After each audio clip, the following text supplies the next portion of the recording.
We must merely make a start. Savannah, I'm coming home. Savannah, we'll never be alone. Savannah, the beauty of the world. Savannah, let's all take a ride. Savannah.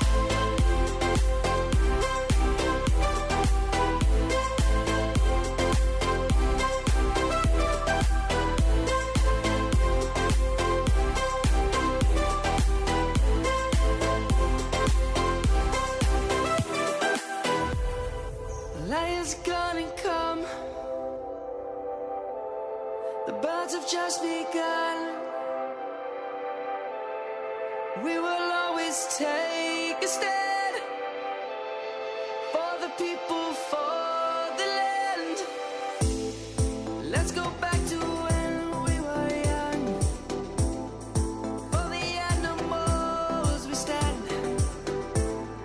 Let's go back to when trees were swung.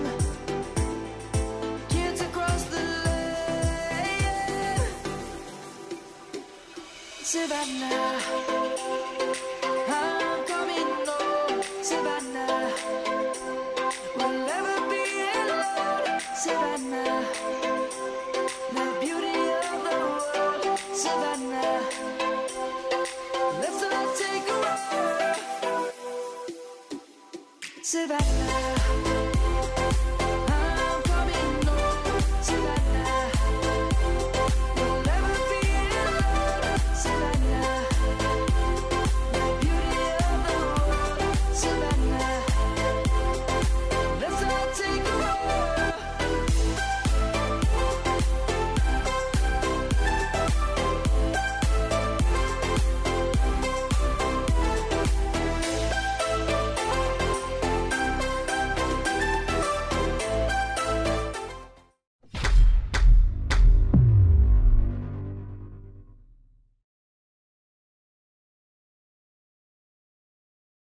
Ngayong 2020, nakatuon ang pansin ng buong mundo sa COVID-19. Dahil panahon na ng tag-ulan, kailangan din nating atupagin ang mga sakit na tumataas ang kaso tuwing ganito na ang panahon, gaya ng dengue, gastroenteritis, leptospirosis at trangkaso. Unahin nating pag-usapan ang dengue. Bawat taon, lumalabas na nagkakaroon ng 50 to 100 million dengue infections sa buong mundo, kung saan libo-libo na pasyente ang namamatay bawat taon. Sa bansang Pilipinas, umabot sa 400,000 na kaso ng dengue noong 2019, kung saan 1,500 ang namatay. Sa ating lalawigan, 9,900 ang naitalang kaso at 22 ang nasawi. Ang dengue ay isang sakit na naisasalin sa tao sa pamamagitan ng kagat ng babaeng lamok na Aedes na may dalang dengue virus. Buong araw na pangangagat at madalas 2 oras bago sumikat ang araw at 2 oras bago lumubog ang araw. Namamahay ang lamok na Aedes sa madidilim na lugar. Nangingitlog ang lamok sa mga nakaimbak at malilinaw na tubig. Ito ang mga sintomas ng dengue fever. Mataas at tuloy-tuloy na lagnat ng 2 hanggang 7 araw. Pamumula ng balat, sanhi ng mataas na lagnat. Pagdurugo ng ilong o gilagid. Walang ganang kumain. Pagkahilo at pagsusuka. May laban tayo kontra dengue. Ang kailangan lang nating gawin ay mag-4S. Unang S, search and destroy. Palitan ang tubig sa klorera minsan sa 1 linggo. Linisan ang lulod ng bubong ng bahay. Linisin ang loob at labas ng timba at iba pang ipunan ng tubig. Siguraduhin walang natirang tubig ang ilalim ng lalagyan ng plato at refrigerator. Takpan ang lahat ng drum at iba pang ipunan ng tubig. Itaob ang lahat ng hindi ginagamit na imbakan ng tubig. Pangalawang S, seek immediate consultation. Kapag 2 araw nang nilalagnat, agad na kumonsulta sa doktor. Pangatlong S, say no to indiscriminate fogging, say yes only during an outbreak or epidemic. Pang-apat na S, self-protection measures. Gumamit ng insect repellent. Magsuot ng long sleeve shirts at long pants. Ang dengue ay nakamamatay pag pinabayaan. Kung sama-sama nating supuin ang dengue, kaya natin ito mapagtagumpayan.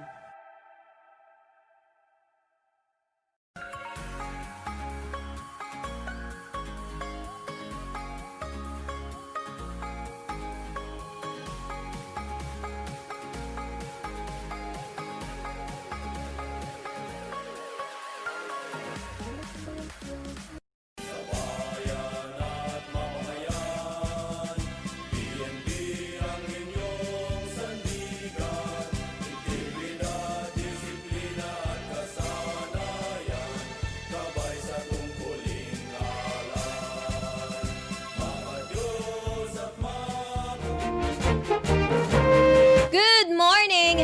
Good morning po sa atin mga kaaksyon. Sumasa inyo po ngayon pong araw ng Sabado ang Balitang Bayan Saturday Edition. Dito lamang po sa DWCM Action Radio Pangasinan. Sa ngalan po ng aking partner, Action Jeric Pasilyao.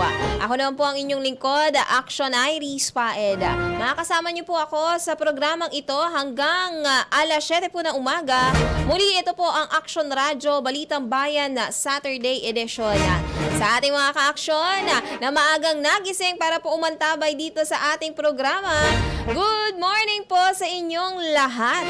Dahil sa ating programa ay ihahatid po natin ang iba't ibang mga balita na dapat po ninyong malaman. Mga balitang nangyayari dito sa lungsod ng Dagupan, lalawigan ng Pangasinan at syempre dito sa ating bansa. Pag-uusapan natin ang mga maiinit na issues na dapat po nating antabayanan at malaman ngayon pong araw ng Sabado. Ang ating pong programa ay napapakinggan via 1161 kHz sa inyong mga talahipitan at syempre napapanood din sa ating Facebook Live. Ang ating Facebook Live ay pwede po ninyong makita sa ating Facebook fanpage, DWCM Action Radio Pangasinan. Maliban po sa mga balitang aking mababanggit mula sa News Center, meron din po mga balitang hatid ang ating mga Action Radio reporters na nasa labas po ng ating himpilan na nangangalap ng mga balitang ibabato sa atin na maya-maya lamang po na dapat po nating abangan niyang mga yan.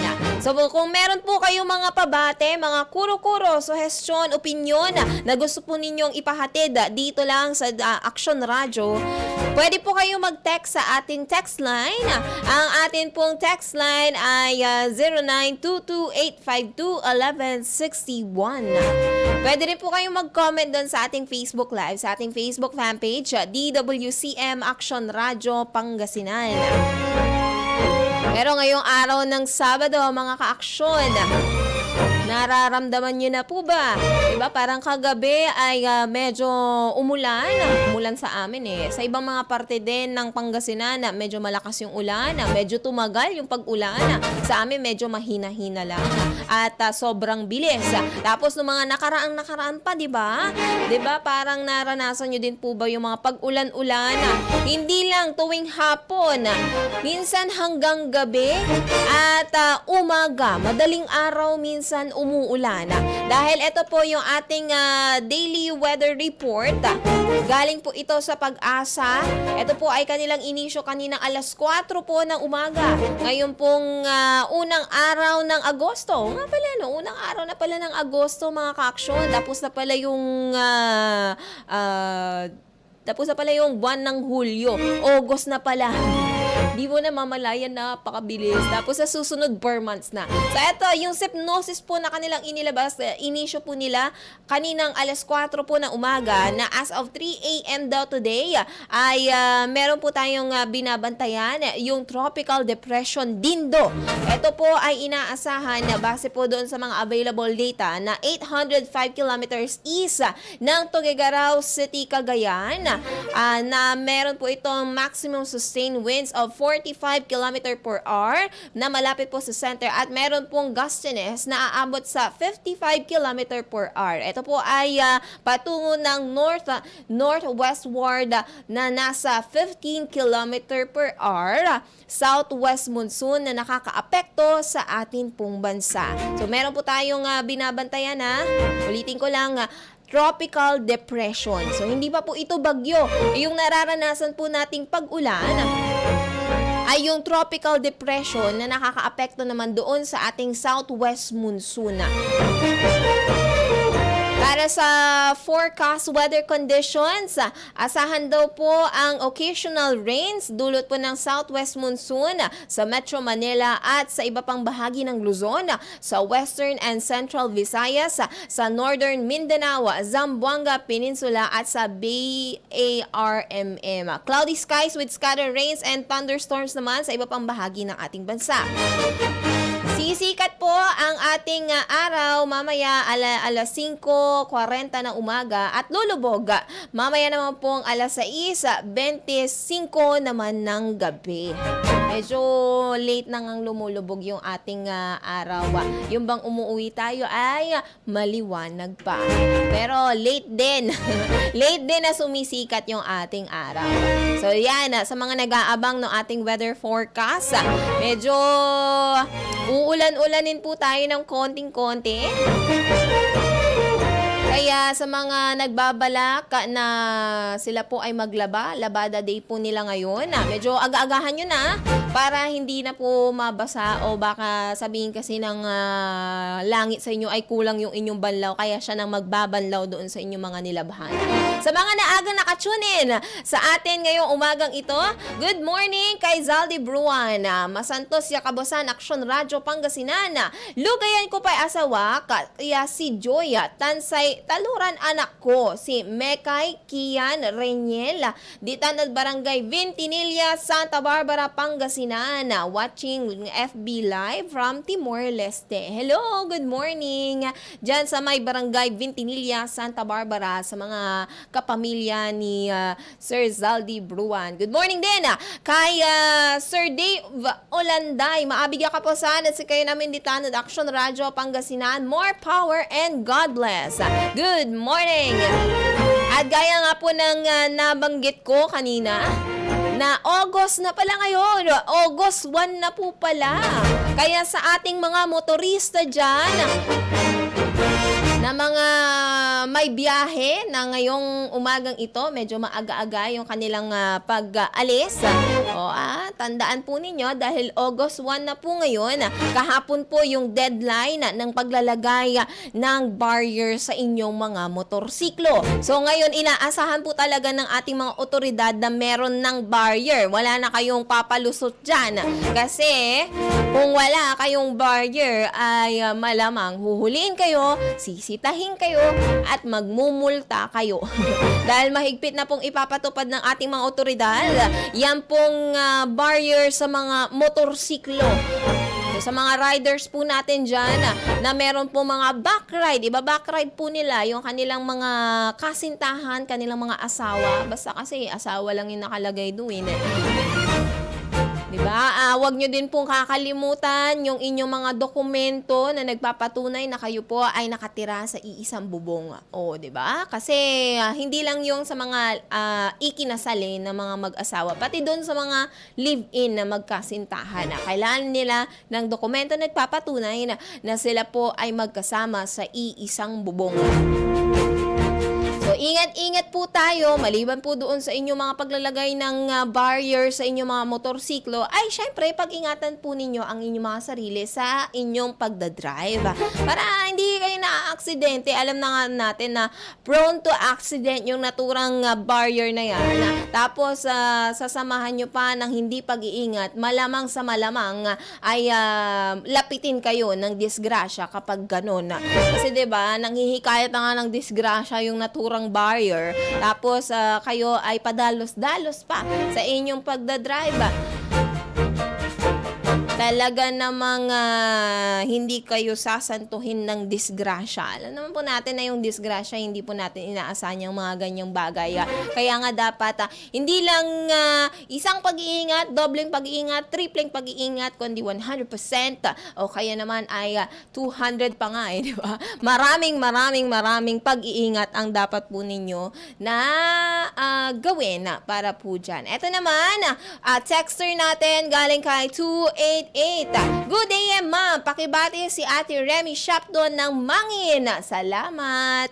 Good morning dyan sa may Barangay Mangin dito sa lungsod po ng Dagupan. At para naman sa mga balita na atin pong pag-uusapan ngayon pong umagang ito, syempre, COVID pa rin po. Pero eto pong COVID status po natin sa ngayon ay dumarami yung atin pong mga recoveries. Sa kabila din po ng mga naitatala natin na maraming recovery, mass recovery, ay nadadagdagan din po yung kaso ng mga COVID-19 na naitatala ng ating Department of Health. Maliban po dyan, 55% ng mga Pinoy komportableng bumalik daw sa trabaho at sa simbahan matapos ang lockdown. Ito po ay ayon sa Social Weather Station Survey, National Mobile Phone Survey na kanilang isinagawa. So, sa mga nakikinig sa atin, mga nakaantabay sa atin ngayong umagang ito, kasama rin po ba kayo doon sa 55% ng mga Pinoy na komportable pong bumalik sa kanilang mga trabaho at simbahan matapos po ang lockdown? Sa bagay sa atin kasi diba nakabalik naman na ang karamihan dito sa atin dahil MGCQ dito sa atin diba nung last MGCQ tayo medium risk. Ngayon naman ay base po doon sa inihayag ni Pangulong Rodrigo Duterte kahapon ay tayo po ay nasa MGCQ pa rin pero low risk na po tayo. Doon sa mga nagtataka, bakit tayo nilagay sa low risk? Marami pa po tayo o araw-araw pa rin tayo nakakapagtala ng COVID-19 dito sa ating lalawigan at dito sa lungsod ng Dagupan. Dahil parehas po sa lalawigan ng Pangasinan at dito po sa chartered city niya na Dagupan City ay nasa low risk ng Modified General Community Quarantine po ang dalawang yan. Kasi po yung mga naitatala naman po natin dito, it's either kasama po sila doon sa targeted mass testing na isinasagawa po ng ating gobyerno o kaya naman ay yung mga locally stranded individuals po natin na nagbabalik po dito sa ating probinsya or yung mga overseas Filipino returning overseas Filipino. Yung mga galing naman po ng ibang bansa na nais na pong bumalik dito sa ating bansa pero nakatira dito sa ating lalawigan ng Pangasinan or dito sa may lungsod po ng Dagupan.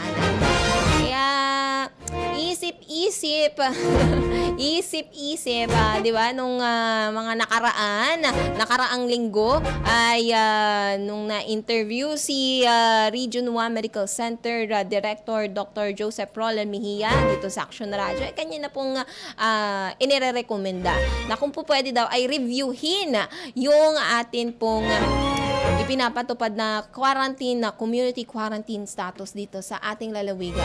At syempre, para mas ini-encourage niya din o hinihikayat niya yung ating mga authorities, yung ating mga opisyal na higpitan yung pagpapatupad doon sa mga minimum health standards o doon sa mga ka-action po natin dyan na nakakalimutan na magsuot ng face mask, nakakalimutan na kailangan palang mag-social or physical distancing. Medyo nagiging kabaw na rin kayo. Nagiging ulyanin minsan nakakalimutan bigla na dapat pala meron akong suot na face mask. 'Di ba bago kayo lumabas na nga ng mga bahay ngayon, hindi na cellphone o kaya naman hindi na wallet yung isa sa mga nakakalimutan ninyo, kundi yung inyong face mask. Kasi kailangan face mask is a must. Kailangan ay meron kayo laging baon na face mask na dapat po ninyong suotin, lalong-lalo na kapag kayo po ay lalabas ng inyong mga tahanan. Basta kapag kayo po ay nasa public areas na, ay dapat magsuot kayo ng face mask. So, eto po yung COVID-19 na status. Muling nakapagtala po ng record high sa dagdag kaso ng COVID-19 sa bansa. Ang Department of Health sa inilabas na datos ng DOH, nasa 4,063 na dagdag na COVID-19 cases ang naitala ngayong Biyernes. Kahapon po yan, July 31.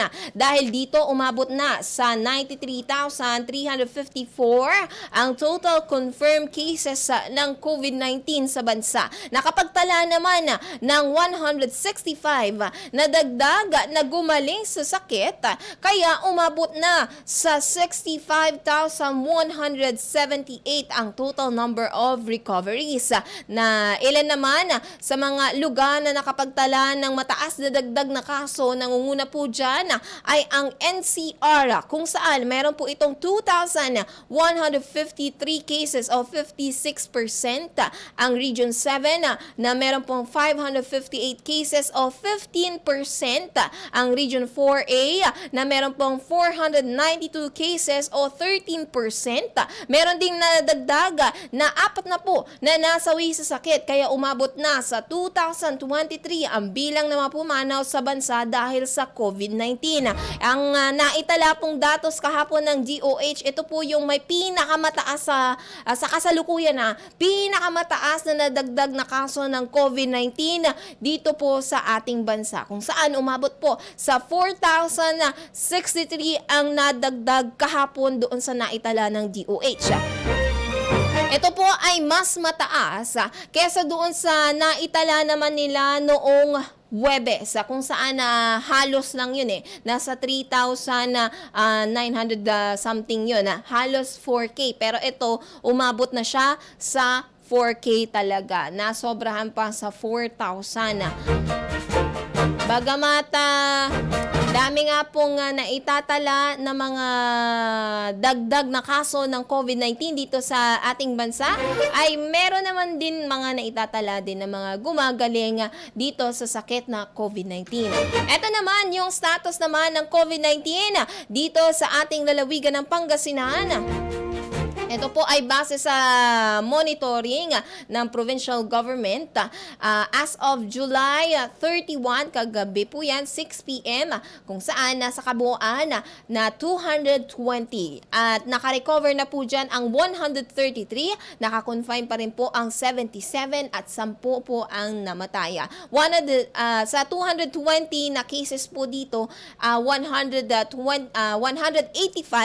ang nasa Pangasinan at 35 naman ang nasa chartered city na Dagupan. Ang bagong confirmed case po natin ay taga-barangay at taga-bayan po ng Umingan. Ito po ay 23 years old male. Siya po ay na-admit noong July 29, 2020. Para naman doon sa ating suspects or patients under investigation o PUI, ang total PUIs po natin ay nasa 755. Ang nakarecover ay nasa 628. Naka-confine ay nasa 20 at ang nasawi ay nasa 107. Ang persons under monitoring po natin o PUM naman ay nasa 148,670. Ang nakakompleto na ng kanilang quarantine ay nasa 139,859 o nasa 94.07%. Ang sumasailalim pa rin naman sa 14 days quarantine ay nasa 8,048 o 5.41%. Ang incomplete naman po ang kanilang quarantine ay nasa 763 o 0.51%. So yan po yung kabuuan ng status ng COVID-19 dito po sa ating lalawigan. Para dun sa mga nagtataka kung bakit napakadami nung nakaraang araw ang naitala ng Department of Health na kaso o yung kaso ng naka-recover doon sa sakit na COVID-19. Ito po ay dahil doon sa pagbabago o yung retagging ng Department of Health. Ipinaliwanag po kasi kahapon yan sa atin ni Dr. Roel Bobis, ang COVID-19 focal person ng Department of Health dito sa Region 1. Sinabi niya na yung mga mild at yung mga asymptomatic natin na mga pasyente ng COVID-19 ay maikukonsidera daw po silang recovered basta sila po ay nakapagtapos na ng kanilang 14 days quarantine. Hindi na rin daw po kinakailangan na sila po ay sumailalim doon sa second swabbing dahil basta natapos na po nila yung kanilang 14 days quarantine. Sabi nga, parang 10 days pa lang ay okay na yung kanilang kalusugan. Basta matapos nila yung 14 days quarantine, recovered na yung mga mild at asymptomatic po natin na mga COVID-19 patients. Ang paliwanag kasi dyan ay yung mga mild at asymptomatic natin mga pasyente ng COVID-19 ay malalakas po yung kanilang mga resistensya. Hindi daw po kagaya nung ibang o yung mga vulnerable at yung mga may sakit na kapag tinamaan ng virus ay kinakailangan pa ng dagdag na panggagamot sa kanila o kaya naman dagdag na alaga para naman sila ay gumaling doon sa naturang sakit dahil mahina yung kanilang resistensya. Para naman sa balita sa labas ng ating himpilan, papasukin natin si Action Freddy Fajardo. Good morning. Aksong umaga, Aksong Iris, at isang 23 anyos na kabarangay kagawad sa bayan ng mga Tarem, nagbikti patay. Nangyang natuklasan ng nakabiting katawan nito alas 7:23 ng umaga sa Barangay Kalumbuyan, Barangay Kalumbuyan, Sur mga Tarem, kung saan ang biktima ay kinilalang si Florante Jr. 14, Ibudumo, 23 anyos, may asawa, incumbent barangay kagawad at residente ng barangay Tukok Bariker sa mga Tarem. At sa investigasyon nila Police Staff Sergeant Mario Pidlawan, ayon kay Miss Jeneline Forte, ang kapatid ng biktima, na ito'y dumulog sa himpilan ng pulisya.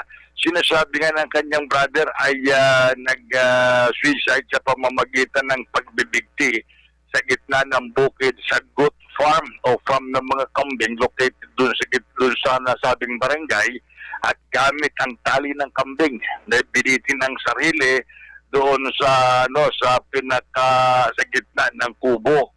At ito dinala pa sa mga Tarem District Hospital pero idineklarang dead on arrival na ng mga doktor. Inaalam pa nila Police Staff Sergeant Pidlawan kung ano ang posibleng motibo ng pagpapatiwakal ni Barangay Kagawad na kagabi ay pinaglamayan na sa kanilang tahanan sa Barangay Kalumbuyan, dito sa Barangay Tukok Bariker sa mga Tarem.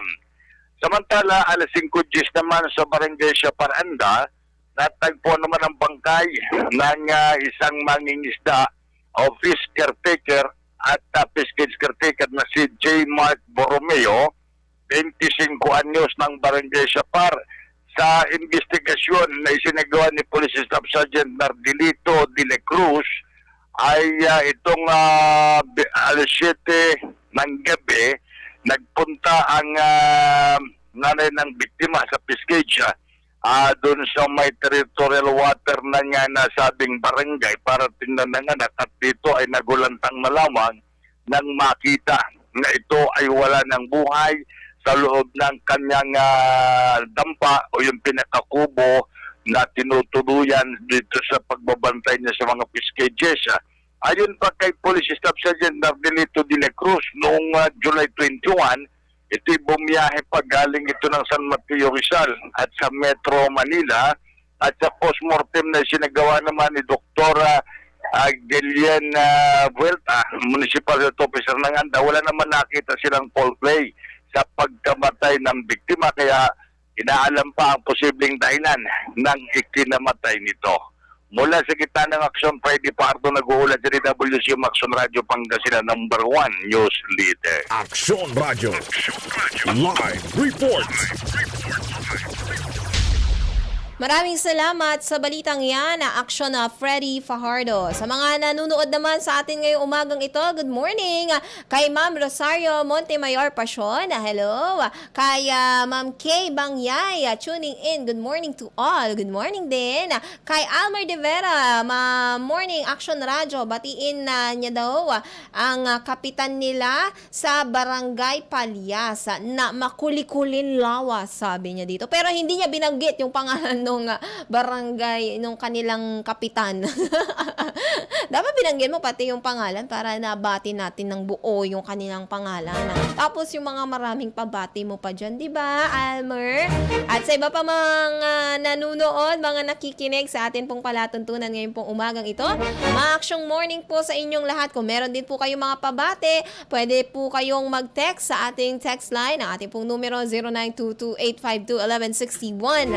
Ang ating atin naman pong Facebook Live, sa ating Facebook fanpage, DWCM Action Radio Pangasinan. Pwede po kayo dyang mag-comment, mag-like, mag-share para po, syempre, mabati ko po kayo ngayon pong umagang ito. Para hindi sayang yung inyong paggising ng umaga. Yung pag gumising ka ng umaga para mapanood mo ko o kaya naman ay mapakinggan mo yung mga balita na dapat mong malaman ngayong umagang araw ng Sabado. Pero idagdag na din natin dyan yung ating mga pabati, syempre, para nababanggit natin sa ere at hindi natin makalimutan yung mga laging nakatune in sa atin tuwing Sabado sa ating programa. Pero alam ko naman, sa lahat naman ng mga programa natin, naka-tune in naman kayo. Yung iba naka-ano na dyan, naka-notification na bawat program dito sa Action Radio ay lagi kayong nanonood, lagi kayong nagko-comment. Masisipag itong mga action natin na mag-comment at manood dito sa Action Radio. Para sa iba pang mga balita na dapat po nating tunghayan o malaman dito sa ating bansa, ayun pong 55% na mga Pinoy komportabling bumalik daw sa trabaho o kaya naman sa simbahan matapos daw ang lockdown. Ito po yung survey na isinagawa ng SWS, National Mobile Phone Survey, noong July 3 hanggang 6.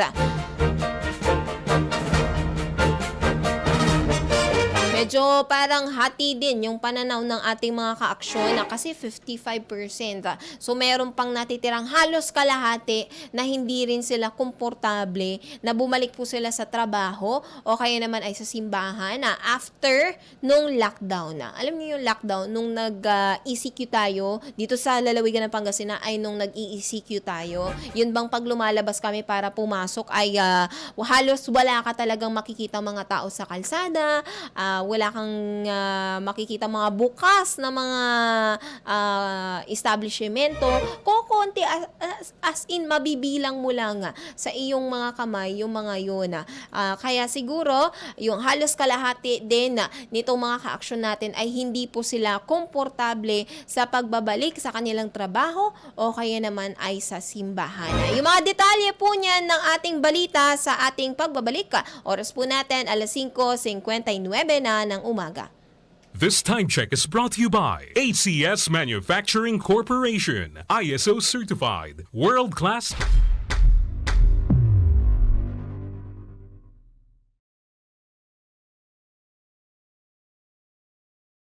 Ngayong 2020, nakatuon ang pansin ng buong mundo sa COVID-19. Dahil panahon na ng tag-ulan, kailangan din nating atupagin ang mga sakit na tumataas ang kaso tuwing ganito na ang panahon, gaya ng dengue, gastroenteritis, leptospirosis at trangkaso. Unahin nating pag-usapan ang dengue. Bawat taon, lumalabas na nagkakaroon ng 50 to 100 million dengue infections sa buong mundo, kung saan libo-libo na pasyente ang namamatay bawat taon. Sa bansang Pilipinas, umabot sa 400,000 na kaso ng dengue noong 2019, kung saan 1,500 ang namatay. Sa ating lalawigan, 9,900 ang naitalang kaso at 22 ang nasawi. Ang dengue ay isang sakit na naisasalin sa tao sa pamamagitan ng kagat ng babaeng lamok na Aedes na may dalang dengue virus. Buong araw na pangangagat at madalas 2 oras bago sumikat ang araw at 2 oras bago lumubog ang araw. Namamahay ang lamok na Aedes sa madidilim na lugar. Nangingitlog ang lamok sa mga nakaimbak at malilinaw na tubig. Ito ang mga sintomas ng dengue fever. Mataas at tuloy-tuloy na lagnat ng 2 hanggang 7 araw. Pamumula ng balat, sanhi ng mataas na lagnat. Pagdurugo ng ilong o gilagid. Walang ganang kumain, pagkahilo at pagsusuka. May laban tayo kontra dengue. Ang kailangan lang nating gawin ay mag-4S. Unang S, search and destroy. Palitan ang tubig sa florera minsan sa 1 linggo. Linisan ang lulod ng bubong ng bahay. Linisin ang loob at labas ng timba at iba pang ipunan ng tubig. Siguraduhin walang natirang tubig ang ilalim ng lalagyan ng plato at refrigerator. Takpan ang lahat ng drum at iba pang ipunan ng tubig. Itaob ang lahat ng hindi ginagamit na imbakan ng tubig. Pangalawang S, seek immediate consultation. Kapag 2 araw nang nilalagnat, agad na kumonsulta sa doktor. Pangatlong S, say no to indiscriminate fogging, say yes only during an outbreak or epidemic. Pang-apat na S, self-protection measures. Gumamit ng insect repellent. Magsuot ng long sleeve shirts at long pants. Ang dengue ay nakamamatay pag pinabayaan. Kung sama-sama nating supuin ang dengue, kaya natin itong mapagtagumpayan.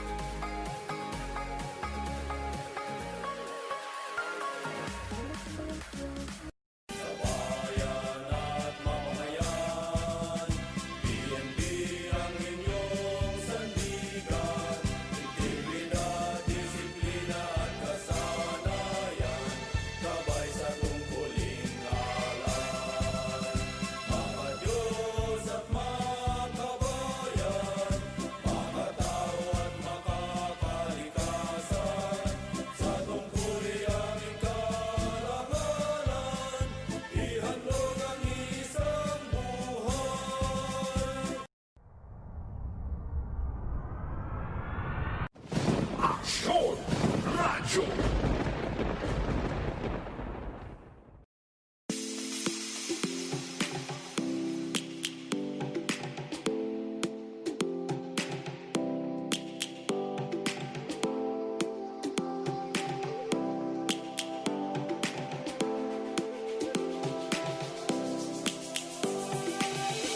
Lions roaring in the morning sun, searching for a longer day. People feeling like the light has just come. We must never stop the way. Birds jumping and I hear my name, grasping into a life. Life is happy but it's so insane. We must merely make a start. Savannah, I'm coming home. Savannah, we'll never be alone. Savannah, the beauty of the world. Savannah, let's all take a walk. Savannah.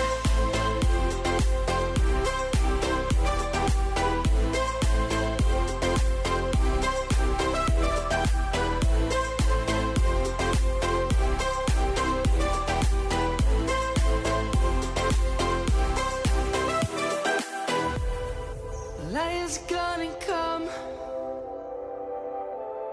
The birds have just begun.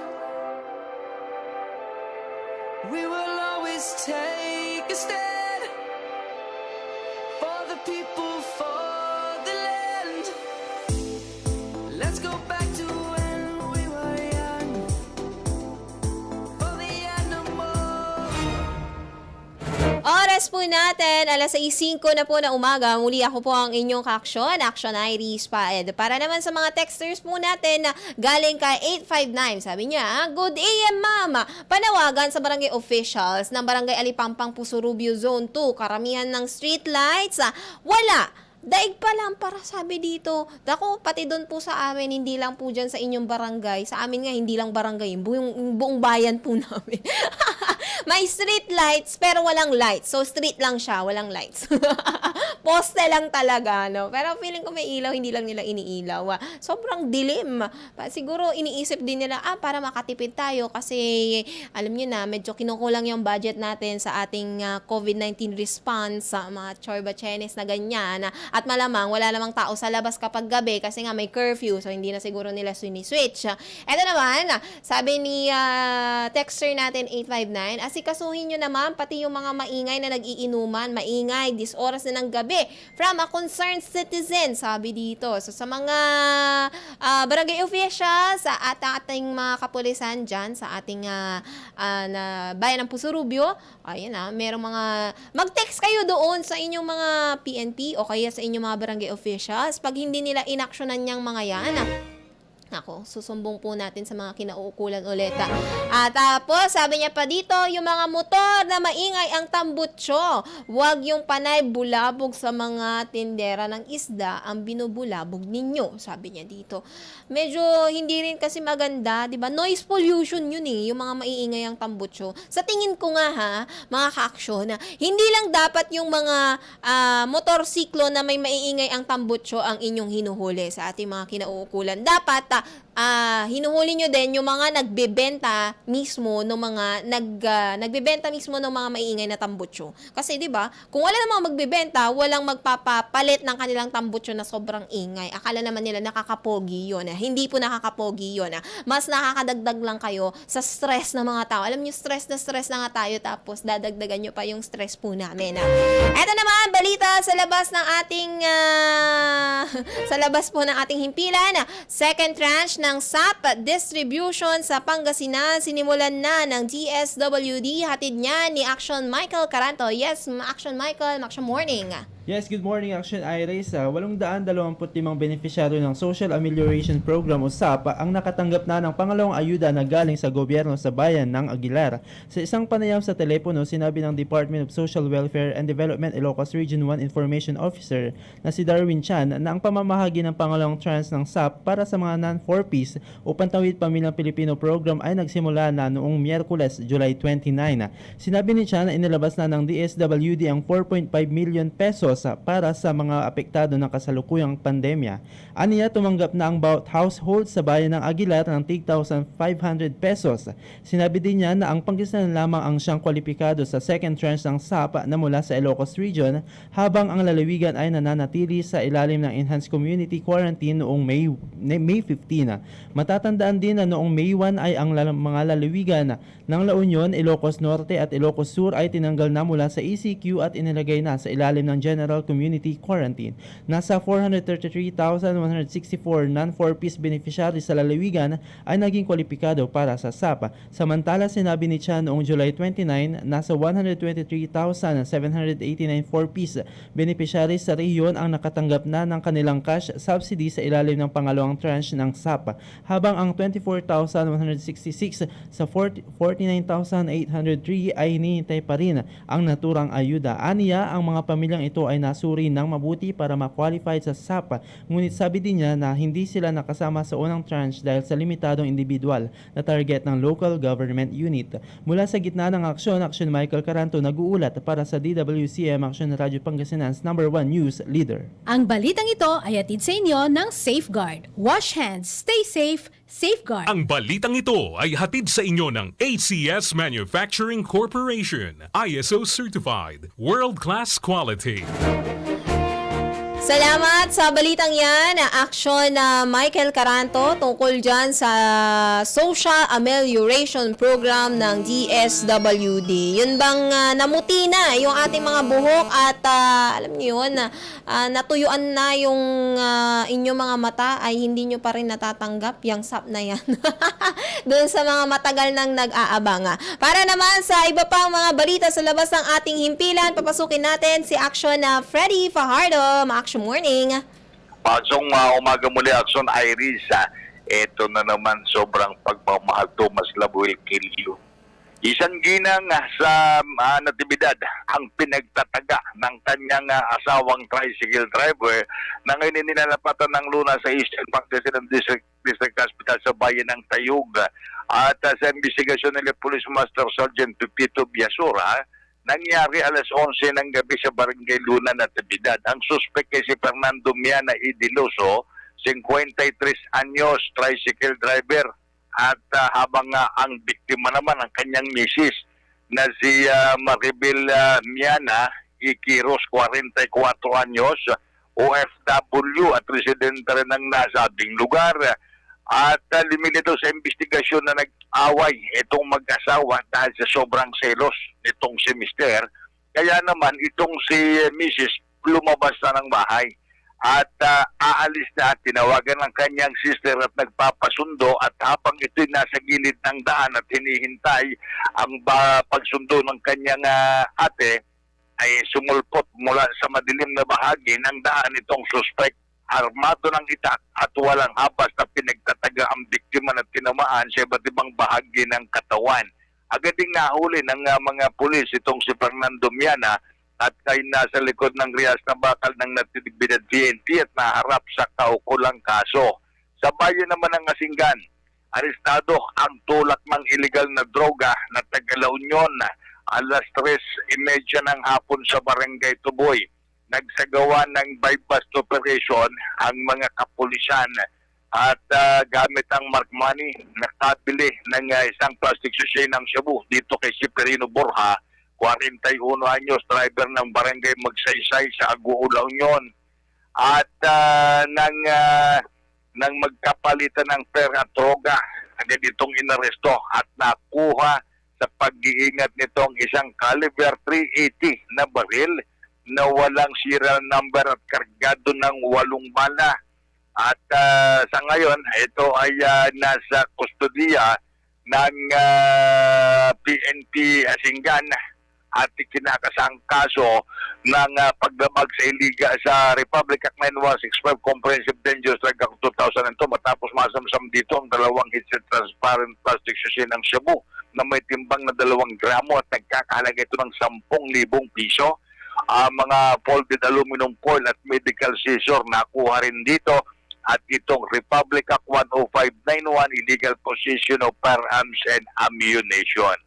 Mula sa gitna ng aksyon, Freddy Pardo nag-uulat sa DWC Maxon Radio Pangasinan #1 news leader. Action Radio. Live report.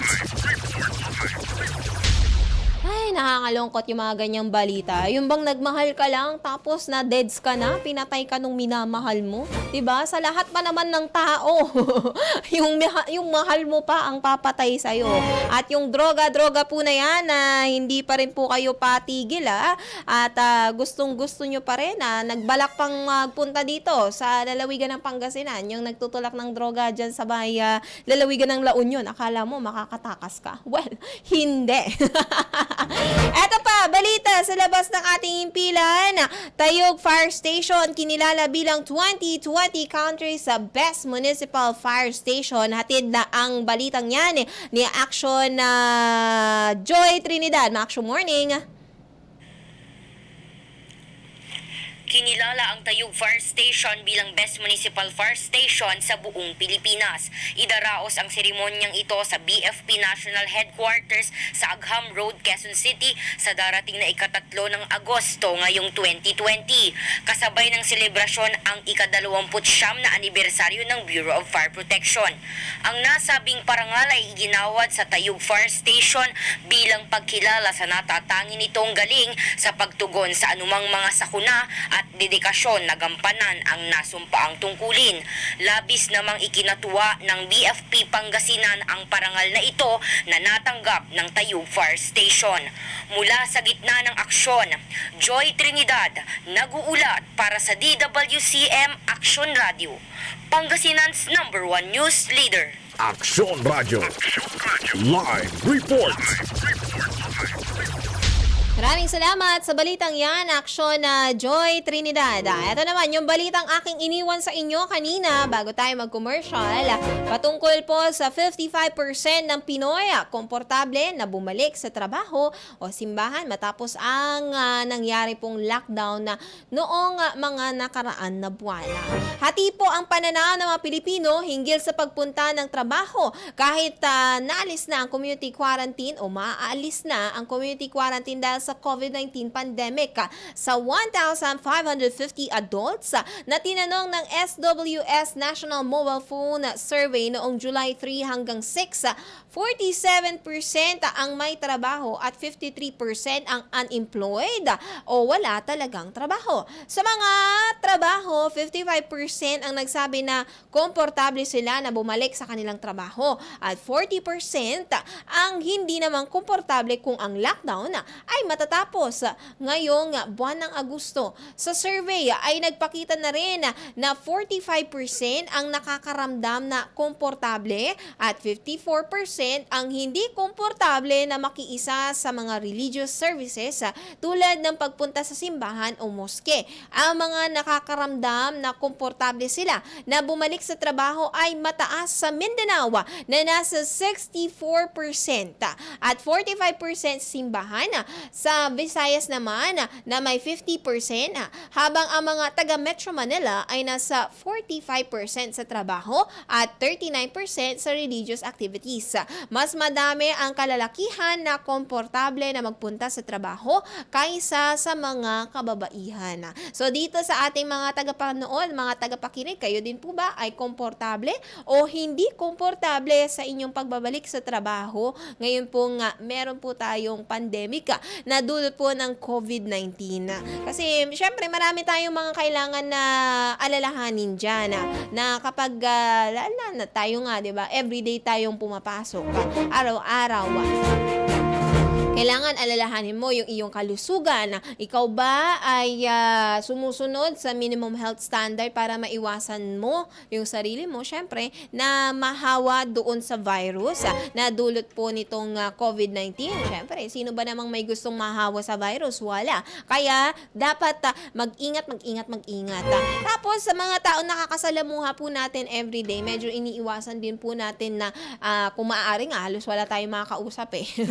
Dito nga sa Action Radio, halos di rin naman kami nag-uusap-usap dito. Chat-chat na lang din kami kahit na nasa iisang bubong lang naman kami dito.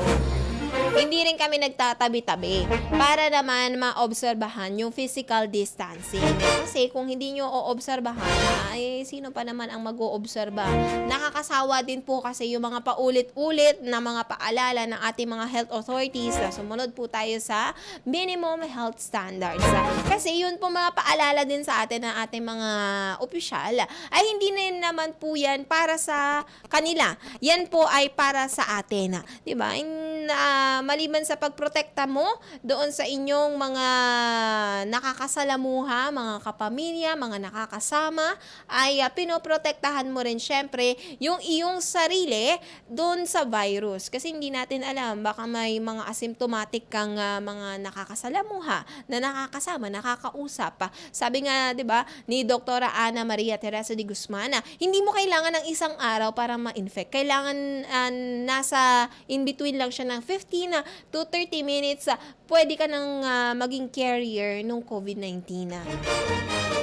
Sabi dito ng ating texter na si Nanay Lori Parzan, di komportable, sabi niya dito. Kasi until now, di pa bukas yung school na pinapasukan ko bilang utility, sabi dito ni Nanay Lori. Medyo marami nga ito mga hindi rin komportable. Siguro kasi doon nga, 'di ba, yung pagpunta mo pa nga lang doon sa mismong pinagtatrabahuan mo, medyo hassle na. Kasi nga kokonti lang yung mga public transport na nandiyan. Kokonti lang yung iyong masasakyan. Tapos kung nakasakay ka man, problema mo na naman kapag ikaw ay uuwi, 'di ba? Anong oras na naman kaya dadaan yung jeep o kaya yung bus dito? Lalo na yung mga round trip lang, yung dadalawa lang kunwari yung bus nila or yung jeep, 'di ba, mag-aantay-antayan na mapuno pa syempre para hindi sayang yung gasolina at hindi malugi din yung driver. Sabi dito ng ating texter 947, good morning morning, ma'am. Hindi ko na kasi naabutan yung tungkol sa SAP ng second tranche. Sa ibang bayan, nakatanggap na sila. At sa bangko daw cash out. Bakit po dito sa Dagupan wala pa? Salamat po. Base po doon sa report kanina, ay inihahanda pa lang po yung pondo. So wala pa. Kung meron pong nakatanggap po dyan sa ibang mga lugar na napag-alaman po ninyo, malamang yan po yung sa may first tranche pa lang. Pero yung sa second tranche, wala pa po. Kung meron po rin kayong nalaman na nung July ay merong mga nakatanggap kahit natapos na po yung first tranche, malamang yan po yung mga qualified beneficiaries na nakalista doon sa waitlisted ng SAP. Kasi qualified sila pero hindi sila nakatanggap noong first tranche, kaya nilagay po sila doon sa waitlisted para makatanggap pa rin po sila nung SAP. Pero paalala po natin doon sa mga na-disqualify doon sa SAP o yung Social Amelioration Program doon sa first tranche, hindi na po kayo makakatanggap sa second tranche. Kaya wag na po kayo mag-antay. Kasi baka pag nag-antay kayo, magpatayo pa kayo dyan ng waiting shed kakaantay, wala po kayong matatanggap. Okay, malinaw ba yun mga ka-aksyon? Kasi baka namuti na nga yung inyong mga mata dyan, di ba? Ay, wala pala kayong matatanggap. Antay ka ng antay, wala pala. So, ayun, naging taga-antay ka na lang talaga. Hanggang doon ka na lang pala, taga-antay. Sa iba pang mga nanonood, mga nakikinig sa ating programa ngayong umagang ito, good morning sa mga nag-like ng ating Facebook Live. Kay Ma'am Desiree Diaz, hello, good morning. Kay Patrick Carcha, hello. Kay Rojas Alina Chabebs, hello. Kay Annalisa Makadangdang, kay Ma'am Rochelle Aquino, kay Janice Parayawan, at kay Laarni Pascua Hidalgo. Hello, good morning. At sa iba pa pong sa mga ito pala, meron palang pabati dito yung nanay ko. Good morning kay Mama Lourdes, at pakibati daw si Feli Lucena, ang BHW niya sa may barangay ni Lumbot. Pero yung iba niya mga BHW, hindi niya binati. Isa lang, meron lang special mention para batiin yung nanay ko. So sa ibang pagkakataon na lang daw. Yung ibang mga BHW, one BHW at one program. Ganon sila. Kay Ma'am Tessie Sorio, hello, good morning. Pakibati si Michael Caranto, avid fan niya daw. Top fan niya daw yun. Okay. Ng inyong lahat ng radyo balita. Okay. Alam ko naman si Ma'am Tessie, lahat ng mga programa dito, pinapakinggan niya, pinapanood niya. At syempre, nagko-comment siya palagi. Isa yan sa mga kausap po dito sa may comment section eh.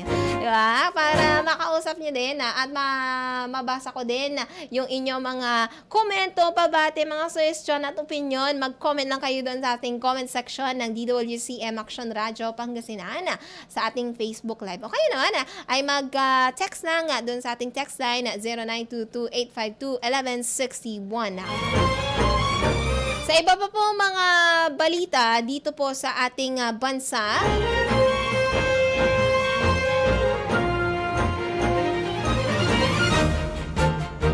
20 milyong Pinoy tatanggap daw ng libreng COVID-19 vaccine. Ito po ay base sa pahayag ni Pangulong Rodrigo Duterte kahapon. So kung nakinig po kayo doon sa kanyang public address nung alas 9 po ng umaga, halos tumagal po yan ng 1 oras, yung kanyang public address. Sinabi po niya na ang kanilang priority ay yung mga nakatanggap o yung mga, ano ba yun, yung mga mga mahihirap o yun, mahihirap yung mga binibigyan ng mga benepisyo ng gobyerno. So, sila yung priority. Tapos second ay yung mga nasa middle class. So yung una yung low class, middle class, tapos yung kanyang backbone daw na mga opisyal, yung mga uniform personnel, yung mga mayayaman, kung afford nyo daw, sige, bahala na daw po kayo. Sabi niya doon sa kanyang pahayag, kung nakinig kayo. Ito tiniyak ni Finance Secretary Carlos Dominguez III na 20 million na mga Filipino ang mabibigyan ng libreng COVID-19 vaccine sa sandaling makuha na ito ng gobyerno. Ayon kay Dominguez, 3 pharmaceutical companies na mula sa China, isa sa Great Britain, at isa sa Amerika ang nasa ikatlong yugto ng paggawa ng vaccine na posibleng ilabas sa buwan ng Disyembre. Kapag naaprubahan na anya ng Food and Drug Administration na mga nabanggit na bansa ang vaccine, ang Department of Health ang mamimili ng tamang bakuna na bibilhin. Pagdating anya sa financing plan, base sa pagtaya ng DOH, aabot sa 20 milyon ang kailangang mabigyan ng libreng vaccine na posibleng 2 shots, kaya aabot sa 40 million vaccines ang kailangang bilhin ng gobyerno. Ang 40 million na shots anya ay aabot sa $400 million o nasa 20 billion pesos.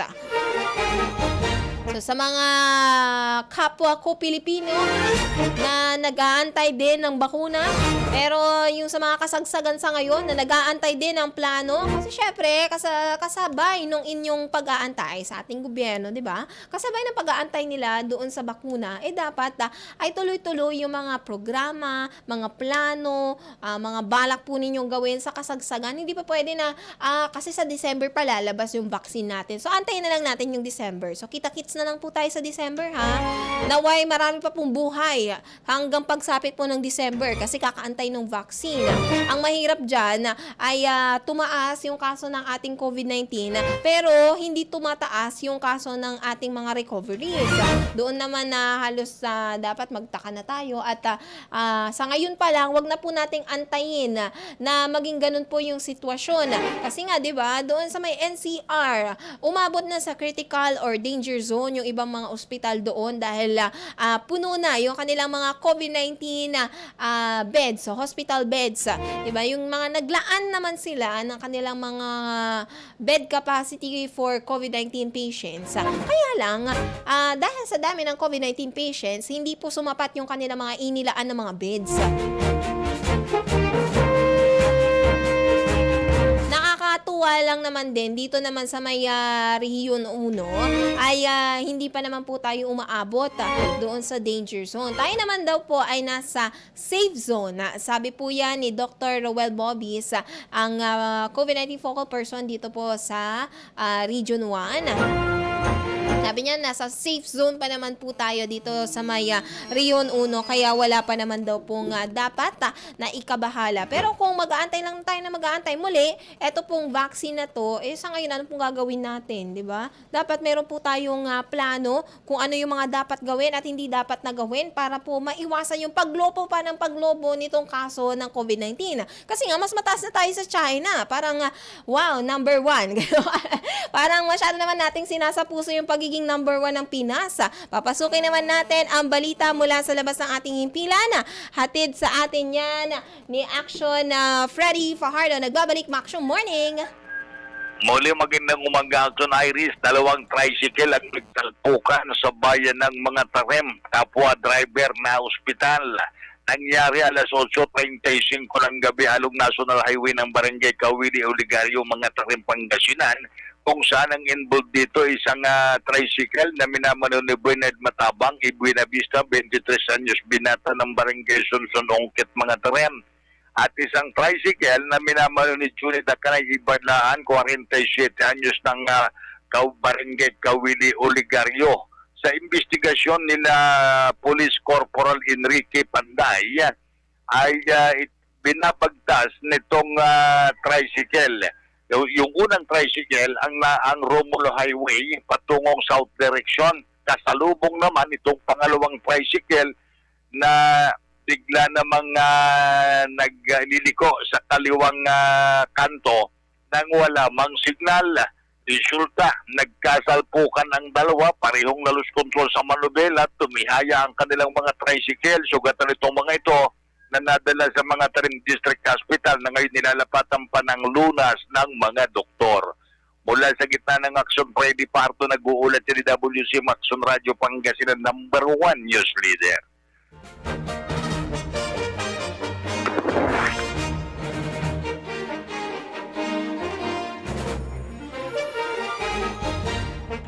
Maraming salamat sa balitang yan, action na Freddy Fajardo. Nako, ingat-ingat po tayo sa ating mga motorista. Ingat-ingat po. Huwag po masyadong mabilis. Nako, kasi makakarating naman po kayo doon sa inyong mga patutunguhan. Kung sobrang mabilis po tayo, baka iba po yung patunguhan po natin. Diba, palangit ka na. Yung kasi sobrang bilis mo. Hindi ka na doon sa iyong pupunta. Pupunta ka man sa trabaho o pauwi ka na ng iyong bahay. Nako, iba na. Iba na yung iyong mga pupuntahan kapag ganyan. Parang hinihikayat mo kasi yung disgrasya kapag sobrang bilis ka, nagkukulang ka sa pag-iingat. Diba? Yung marami naman tayong mga checkpoints na nandyan, kaya nga hindi gaano dapat mabilis yung inyong mga pagpapatakbo kasi hinto-hinto ka eh. Kaso nga lang, kung sobrang bilis, tapos meron ding isa pang sobrang bilis, sige, magbanggaan kayo dyan. Malawak na nga po yung ating kalsada. Diba? 4 lanes na nga tayo eh. Tapos ang dami pa nating mga nababalitaan, mga reports na mga nagbabanggaan. Parang kulang pa ba? Gawin pa ba nating 6 lanes? Nako, parang ang luwag na nga ng parking lot ng may mga kotse doon sa labas eh. Nakikita ko, dyan paging, dyan sa may bayan ng Santa Barbara. Hindi lang po mga kotse, hindi lang mga 4 wheels, hindi lang tricycle. Napakarami po mga nakaparada po dyan na mga truck sa mga kalsada. Hindi naman po paradahan yan. Hindi naman po ginawang 4 lanes yan para gawin po ninyong paradahan. Siniswerte kayo? Gobyerno pa nagpagawa ng paradahan ninyo? Diyos ko naman. Galing kay Texter po natin, 859. Sabi niya, paano? Kahit di COVID, kuwanda COVID lalamang, sabi niya dito. Hanggang UTI labat, sabi niya. Hindi, kasi yung iba, kahit sabihin natin na UTI, pero kung meron po siyang na-detect na meron po siyang virus, posible kasi, di ba, na lumala yung kanyang sakit kasi natitrigger nung virus. So, mas okay na kayo po ay maalagaan, magamot, maalis yung virus sa inyong mga katawan para hindi na masyado makapag-trigger pa ng mga nararamdaman nyo ng naunang sakit at hindi na lumala pa yung inyong nararamdaman.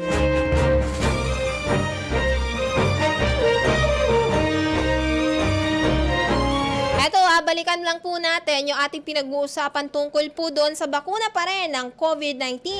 Sinabi po dito ni Pangulong Rodrigo Duterte na hindi makakatanggap ng libreng COVID-19 vaccine mula sa gobyerno ang mga drug pushers at mga drug addicts.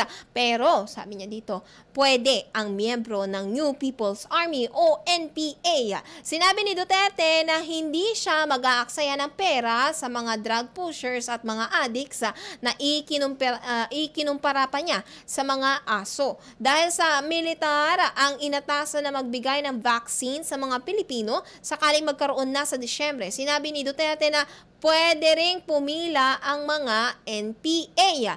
Ang kondisyon lang ayon sa Pangulo, dapat ihinto ng NPA ang pag-atake sa mga sundalo habang abala ang mga ito sa pag-supervise sa pagtugon ng gobyerno sa problema ng bansa sa COVID-19.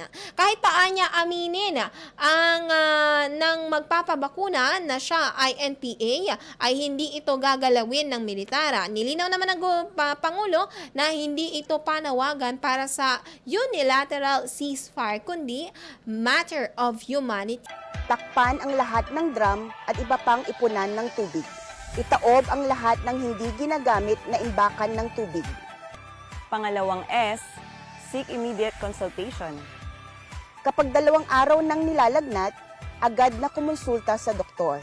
Pangatlong S, say no to indiscriminate fogging. Say yes only during an outbreak or epidemic. Pang-apat na S, self-protection measures. Gumamit ng insect repellent. Magsuot ng long-sleeve shirts at long pants. Ang dengue ay nakamamatay pag pinabayaan. Kung sama-sama natin supuin ang dengue, kaya natin ito mapagtagumpayan.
has come. We must never stop the way. Birds chirping and I hear my name, grasping into life. Life is happy but it's so insane. We must merely make a start. Savannah, I'm coming home. Savannah, we'll never be alone. Savannah, the beauty of the world. Savannah, let's all take a walk. Savannah.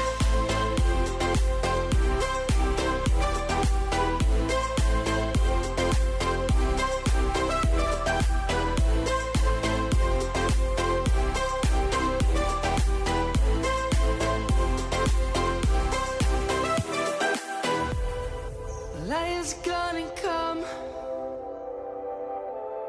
The birds have just begun.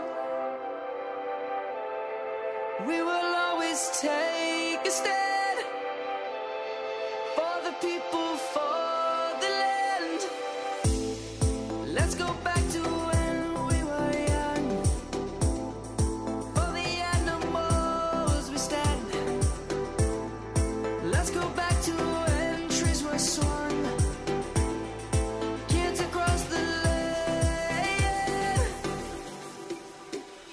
Savannah, I'm coming home. Savannah, we'll never be alone. Savannah, the beauty of the world. Savannah, let's all take a walk. Savannah, I'm coming home. Savannah, we'll never be alone. Savannah, the beauty of the world. Savannah, let's all take a walk.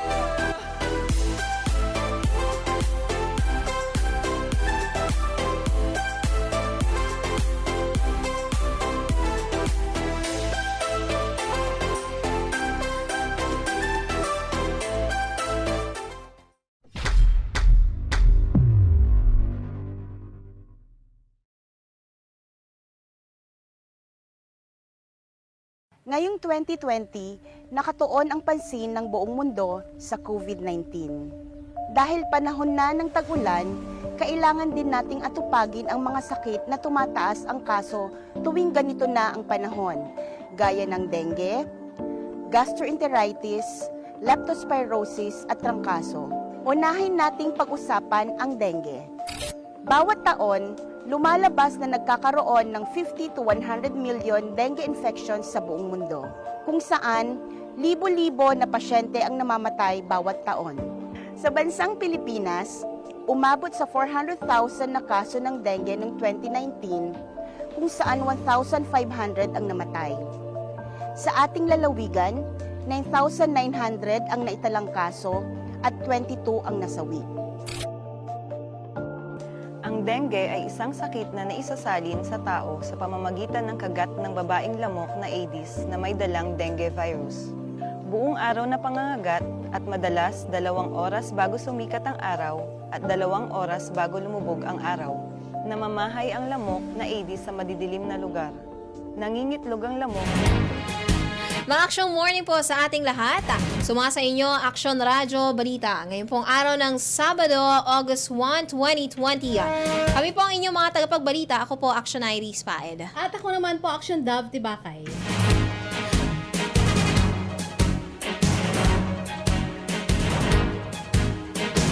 Para sa ulo ng ating mga balita, ang balitang panlokal, mild at asymptomatic COVID-19 patients na tapos na sa 14-day quarantine ay kinukonsidera ng recovered.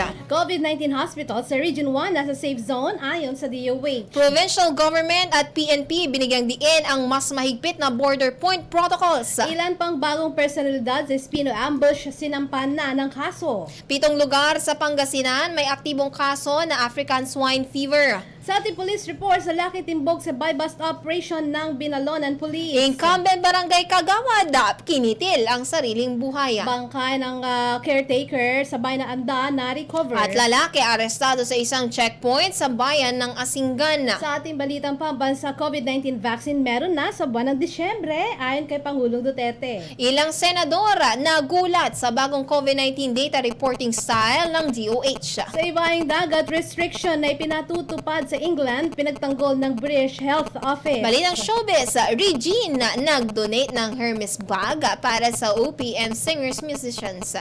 At sa sports, NBA nagbalik na. 10 minuto makalipas ang alas 7 ng umaga, muli kami po ang inyong tagapagbalita. Ako po, Action Iris Pael. Ako naman po ito, Action Love Tibakay. Para sa detalye ng ating mga balita sa balitang panlokal, ikinagulat ng ilan ang biglang pagtaas ng bilang ng mga naka-recover sa coronavirus disease 2019 base sa datos na inilabas ng Department of Health o DOH. Ito umano ay dahil sa enhanced data reconciliation efforts sa pagitan ng national government at local governments. Sa panayam ng DWCM Action Radio Pangasinan kay Dr. Roel Bobis, ang COVID-19 focal person ng DOH Region 1. Sinabi nito na ang bagong guidelines ng DOH sa re-tagging sa recovered patients ay ibinase sa inilabas na guidelines ng World Health Organization o WHO. Aniya, kung ang pasyente ay walang sintomas o asymptomatic makalipas ang 10 araw matapos itong magpositibo sa virus ay ikinukonsidera na itong recovered. Sa re-tagging ng DOH, kapag natapos na ang 14-day quarantine ng mild o asymptomatic COVID-19 patient, maituturing na itong recovered patient at hindi na kailangan pang sumailalim muli sa testing. Ang nature naman po kasi ng virus, kahit na ano pong virus pa iyan, ay self-limiting po. Ibig sabihin, kapag malakas po ang resistensya ng isang tao, pwede po niya talaga itong labanan at mawawala po na sa katawan ng tao kahit wala po additional na gamot. Kahit supportive medicine lang po ang binibigay natin. Ang pahayag ni Dr. Roel Bobis, ang COVID-19 focal person ng DOH Region 1. Malakas umano ang resistensya ng mild at asymptomatic patients, kaya't nalalabanan ng mga ito ang virus kung ikukumpara sa mga may mahihinang resistensya gaya ng mga matatanda na nangangailangan ng mas matagal na gamutan. Nilinaw naman ito ng isang pasyente na nakarecover sa virus at muling nagpositibo ay hindi nangangahulugan na muling na-infect ang pasyente. Anya, posibleng na-detect lamang ang remnants o nasirang parte ng virus. Hindi rin umano ito nakakahawa kahit na makatabi ng isang individual ang COVID-19 na recovered patient.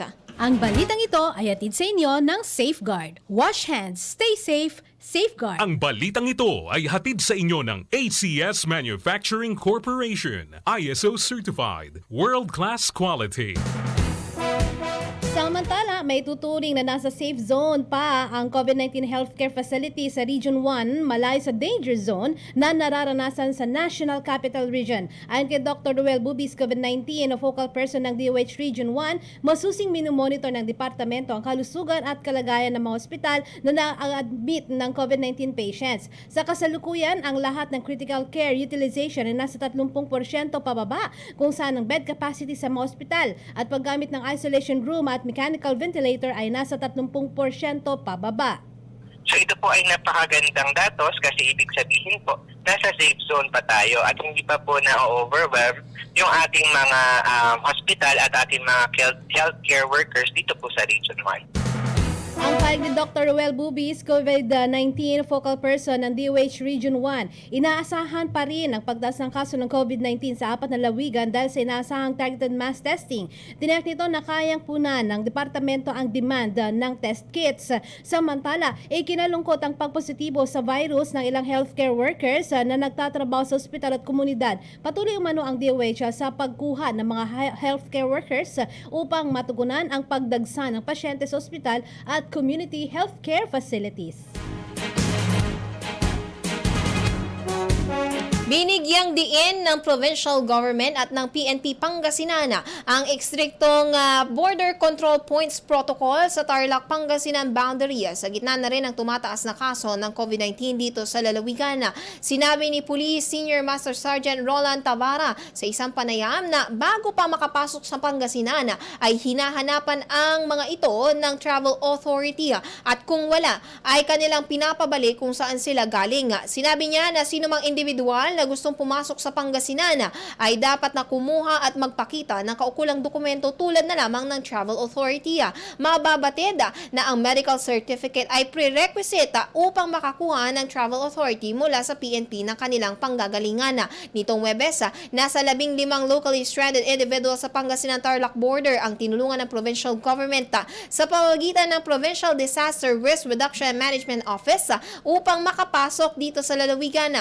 Ang 15 stranded individuals ay sumailalim sa RT-PCR test na isinagawa ng Provincial Health Office bago pa sila sunduin ng mga kinatawan ng kani-kanilang local health offices. Nilinaw naman ng provincial government na ang mga LSIs ay dadalhin sa kanilang local quarantine facilities at mananatili doon hanggang sa lumabas ang kanilang swab results. Ang mga ito ay kinabibilangan ng isang taga Binalonan, isang taga bayan ng Umingan, isang taga Lingayen, 2 sa bayan ng Mangaldana, isa sa Balungawa, isa sa Pusurubio, isa sa Dagupan City, isa sa San Manuel, 2 sa Rosales, isa sa Asingan at 3 taga Tayuga. Bumaling naman mula sa sakit na COVID-19 ang isang residente sa bayan ng Malasiki. Kabilang siya sa mga bagong recoveries na naitala ng Provincial Health Office. Ang pasyente 41 anyos sa lalaking residente ng barangay Ingala-Gala na na-admit sa isolation facility noong July 14. Lumabas na din ang resulta ng laboratory test o RT-PCR test nito na kanyang naging direct contact at lahat naman ay nagnegatibo. Nananatili pa rin sa 9 na pasyente ang active cases sa bayan, 5 na ang nakarecover at isa naman ang nasawi sa sakit. Sa kabuuan, nasa 15 na ang naging pasyente sa bayan. Samantala, hindi lang nakatuon ang atensyon ng buong RHO team ng Malasiki sa COVID-19, kundi sila rin ay nakafocus sa iba't ibang aktibidad na sinasagawa sa 73 barangay ng bayan. Ilan sa mga aktibidad dito ay ang prenatal check-up, family planning, routine immunization, HPV vaccination to grade 4 students at ganun din ang flu vaccination. Dahil na rin sa masusi at patuloy na investigasyon at pangangalap ng mga matitibay na ebidensya at testigo ng Special Investigation Task Force Group o SITG Espino Jr. ay natukoy na rin ang iba pang personalidad na umano'y may direktang kinalaman at kaugnayan sa planadong pag-ambush kay dating Congressman Amado T. Espino Jr. sa magtaking San Carlos City noong September 11, 2019 habang lulan ng kanilang sasakyan. Ang mga bagong personalidad na ito ay positibong natukoy dahil sa mga nakasaksi at mga ebidensyang nagtuturo sa kanila sa isinagawang pamamaril sa mga biktima. Kabilang sa mga personalidad na sinampahan ng kaso ay sina Armando Frias, Sherwin Diaz, Ricky Arambolo, Pong Tamondong, Cesar Agbayani, Arnulfo Alipio, Raul Sison, Ernesto Frias Jr., Ronald Anthony Romero, Ernesto Agbayani Roseller alias Sela, Fidel Calbo at 5 di pa nakikilalang salarina. Ang 16 na kataong ito ay sinampahan ng kasong murder, frustrated murder at attempted murder sa City Prosecutor's Office sa San Carlos City, maliban pa sa mga nauna nang nakilala at nakasuhang mga sospek. Sa iba balitang lokal, pinangunahan niyang provincial government sa pamumuno ni Pangasinan Governor Amado A. Espino III ang paglunsad ng Abig Pangasinan Project, ang karagdagang pangkabuhayan na kinabibilangan ng mangrove planting activity at coastal cleanup kamakalawa sa Barangay Subul, San Fabian. Kaugnay ito ng kanilang pagdiriwang ng 42nd National Disability Prevention and Rehabilitation Week.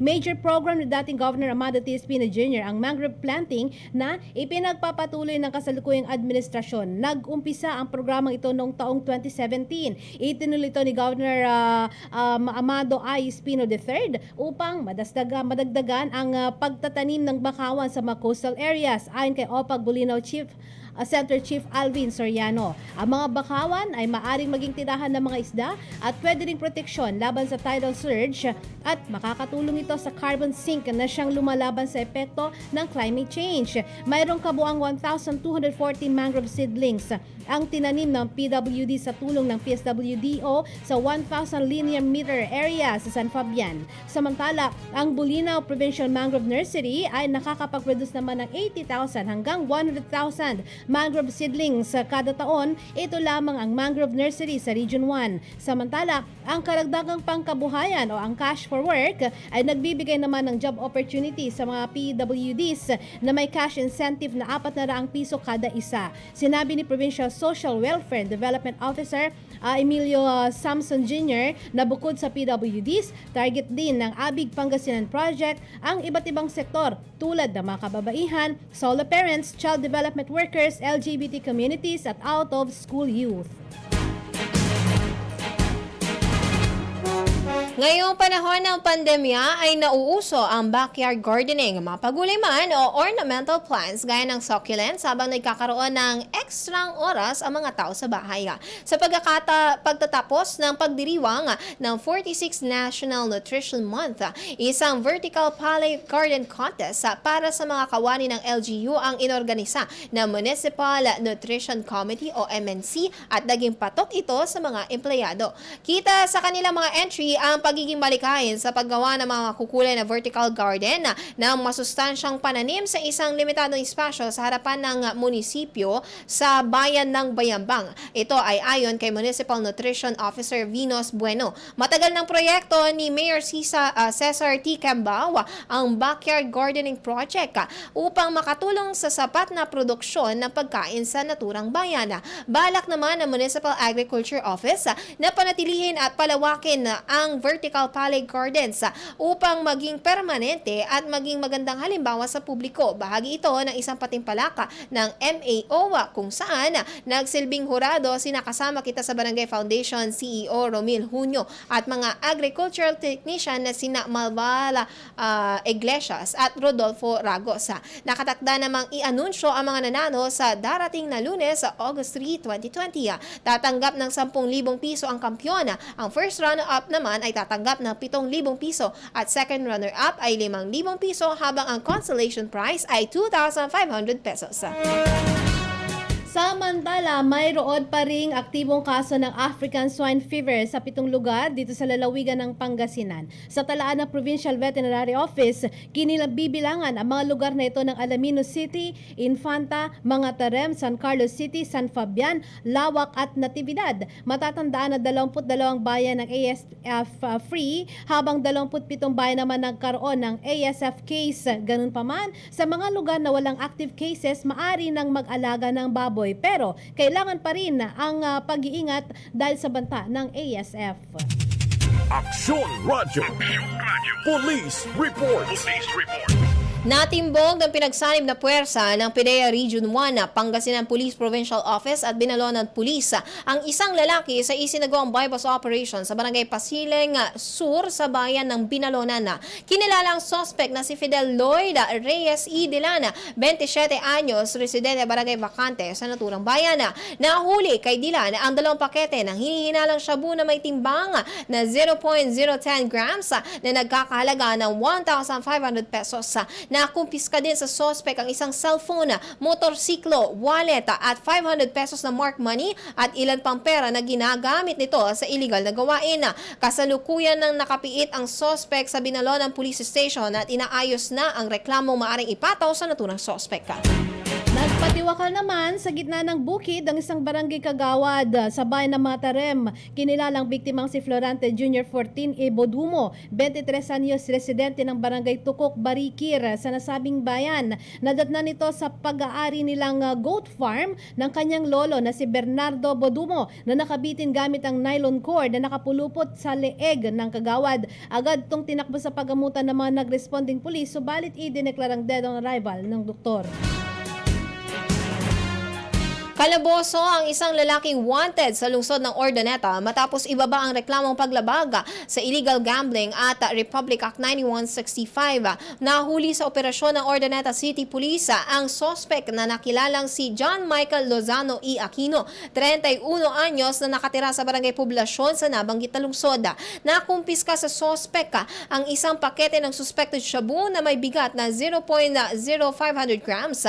Inaresto si Aquino sa bisa na rin ng warrant of arrest na ipinalabas ni Honorable Judge Irma Panahon Abada ng Municipal Trial Court sa Urdaneta City noong February 11, 2020, kaugnay ng paglabag nito sa PD 1602 o illegal gambling at paglabag sa RA 9165 o Comprehensive Dangerous Drugs Act of 2002. Hawak ng pulisya ang mga nakumpiska sa suspect para sa nararapat na disposisyon ng droga.